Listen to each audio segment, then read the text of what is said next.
अहमदाबाद से सचिन पाटिल हमारे सहयोगी हमें ज्वाइन कर चुके हैं, ज्यादा जानकारी उनसे ले लेते हैं। सचिन, मतदान केंद्रों पर मतगणना अभी जारी है, मतगणना केंद्रों पर वोटों की गिनती की जा रही है। क्या जानकारी मिल रही है प्राथमिक तौर पर, क्योंकि कई सीटों से बताया जा रहा है बीजेपी आगे चल रही है, तो कई सीटें ऐसी भी हैं जहां आम आदमी पार्टी को बढ़त देखने को मिल रही है।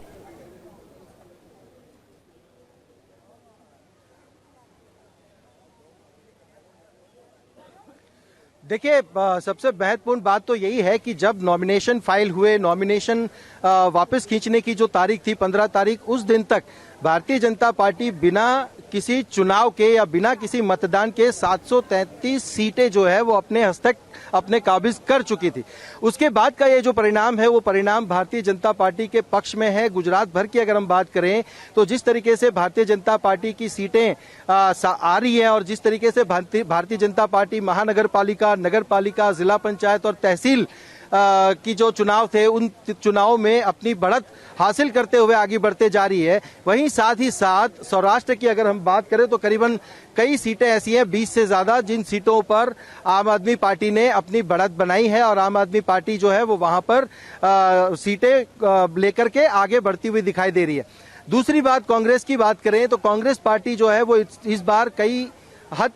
काफी हद तक जो उसका वोट शेयर है वो वोट शेयर बढ़ता हुआ भी दिख रहा है। जैसे अहमदाबाद की अगर हम बात करें तो कुछ सीटें ऐसी है जहां पर कांग्रेस के उम्मीदवार जीत कर आए हैं या कांग्रेस के उम्मीदवार 4 जो बैठकें हैं एक वार्ड की, उसमें सबसे ज्यादा वोट पाने वाले उम्मीदवार बने हैं, जो विजेता हुए हैं। तो वैसे ही कई और वार्ड की अगर हम बात करें, कई और वार्ड जो है जिस वार्ड में भी जो पैनल है वो पैनल भारतीय जनता पार्टी की टूटती हुई दिखाई दी। लेकिन अमूमन जिस तरीके से हम रिजल्ट पिछले सालों में भी देखते आ रहे हैं, उन रिजल्ट की अगर हम बात करें तो इस बार भी भारतीय जनता पार्टी जो है वो कई वार्ड ऐसे हैं, जो कुल 48 वार्ड है, 192 सीटें, जिसमें से 2 अनकंटेस्टेड ऑलरेडी हो चुकी थी। तो 190 सीटों में से काफी सीटों पर जो पिछली बार 160 के करीब का जो उम्मीदवारों की सूची थी भारतीय जनता पार्टी की विजेता उम्मीदवारों की, उस सूची के साथ साथ इस बार भी करीबन 150 से ज्यादा सीटों पर भारतीय जनता पार्टी बढ़त के साथ आगे बढ़ती हुई दिखाई दे रही है।